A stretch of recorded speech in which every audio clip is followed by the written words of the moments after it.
RTC బస్టాండుల్లో యుద్ధం ప్రతిరోజు ముఖ్యంగా ఉదయం 8 గంటల ప్రాంతం నుంచి మధ్యాహ్నం 1 గంట ప్రాంతం వరకు, తిరిగి సాయంత్రం 4 గంటల నుంచి ఇక యుద్ధం కొనసాగుతోంది అంటే అతిశయోక్తి కాదు.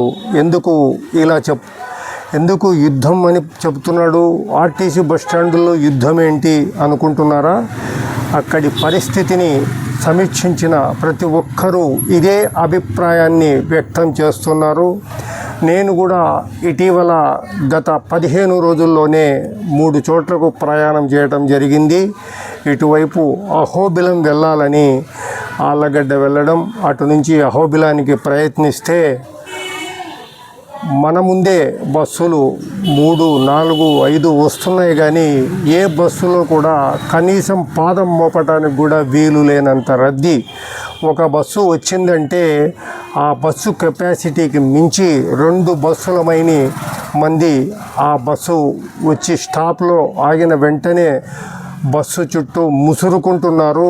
కొందరు కర్చీపులు, టవళ్ళు బస్సులో వేసి సీట్లలో వేసి సీట్ల కోసం ప్రయత్నిస్తుంటే రిజర్వ్ చేసుకోవటానికి, ఇక బస్సులో ప్రయాణికులు దిగడానికి ముందే తోసుకుంటూ బస్సుల్లోకి వెళ్ళేవారు.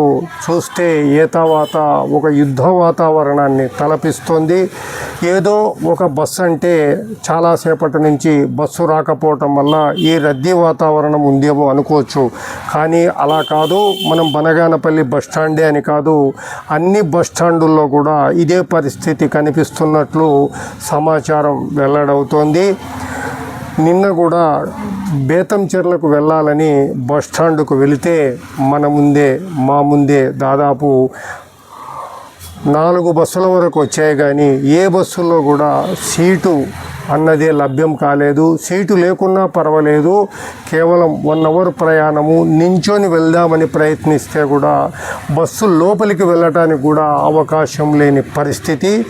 ఇక బస్సుల్లో అయితే కింది నుంచి బస్సుల్లోకి సీట్లు రిజర్వ్ కోసం కర్చీఫ్ వేసి ఉంటారు కదా, వాళ్ళు ఒకవైపు, బస్సుల్లోకి వెళ్ళిన వాళ్ళు ఒకవైపు, ఈ సీటు మాది అంటూ గొడవ పడుతున్న తీరు చూస్తే ఒక టెన్షన్ కలుగుతుంది బస్సుల్లో ప్రయాణం చేయాలంటే. దీనికి ప్రధాన కారణం అక్కడ చెప్పుకుంటున్నది చూస్తే మనకు మహిళలకు ఉచిత ప్రయాణం ప్రారంభమైనప్పటి నుంచే ఈ పరిస్థితి కనిపిస్తోంది అంటున్నారు. మరి దీనికి నాయకులైనా, అధికారులైనా, ఆర్టీసీ అధికారులైనా ప్రత్యామ్నాయం ఆలోచించాలి. ఏ రూట్లలో ప్రయాణికుల రద్దీ తీవ్ర స్థాయిలో, ఒక బస్సు కెపాసిటీకి మించి బస్సు వచ్చిన వెంటనే రెట్టింపు స్థాయిలో ప్రయాణికులు వస్తున్నప్పుడు ఆ రూట్లను ఎప్పటికప్పుడు పరిశీలించి అదనపు బస్సులు నడపడానికైనా ప్రయత్నం చేయాల్సిన అవసరం ఉంది. లేదు, ఆ ఉచిత బస్సులతో సంబంధం లేకుండా అమౌంట్ చెల్లించి వెళ్ళే వాళ్లకు కూడా విధాయకం లేని పరిస్థితి, ఎటు పాలుపోవడం లేదు. గంటలు బస్టాండుల్లో వేచి ఉండాల్సిన పరిస్థితి కనిపిస్తోంది.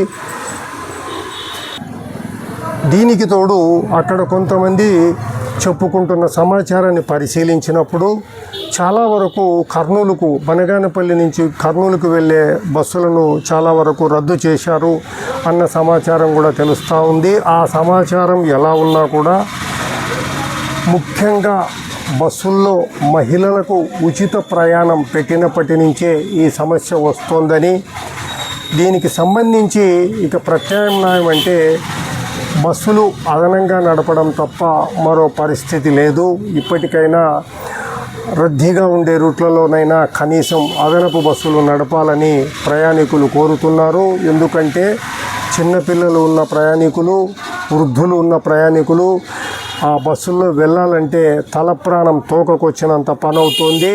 అదిగాక ఈ కెక్కిరిసి వెళ్ళటంలో ఏమాత్రం అజాగ్రత్తగా ఉంటే ప్రాణాల మీదకి కూడా వచ్చే పరిస్థితి అవుతుంది. ఆ విధంగా చేతులు కాలిన తర్వాత ఆకులు పట్టుకున్న చందంగా కాకుండా అధికారులు ఇప్పటికైనా, అటు నాయకులైనా ఇటు అధికారులైనా యుద్ధ ప్రాతిపదికన ఈ మేరకు నివారణ చర్యలకు ప్రాధాన్యం ఇవ్వాలి. లేదు అంటే పేమెంట్ అంటే మహిళల ఉచితంగా ప్రయాణించే బస్సులు కాకుండా కేవలం ఖచ్చితంగా టికెట్ తీసుకోవాల్సిన బస్సులు. ఇప్పుడు మనం హైటెక్ బస్సు తీసుకుంటే అందులో మహిళల ఉచిత ప్రయాణానికి అవకాశం ఉండదు. అలాంటి బస్సుల సంఖ్యనన్నా పెంచాలి. లేకపోతే కార్లలో తిరిగే నాయకులకు, అధికారులకు మా ఇబ్బందులు ఎలా తెలుస్తాయి అని ముఖ్యంగా చాలామంది ప్రయాణికులు ఆవేదన చెందుతున్నారు. దీన్ని అటు నాయకులైనా ఇటు అధికారులైనా సీరియస్గా తీసుకొని యుద్ధ ప్రాతిపదికన వారి అంచనాలకు అనుగుణంగా ఈ సమస్య పరిష్కారానికి కళ్ళెం వేయాల్సిన అవసరం ఎంతైనా ఉంది.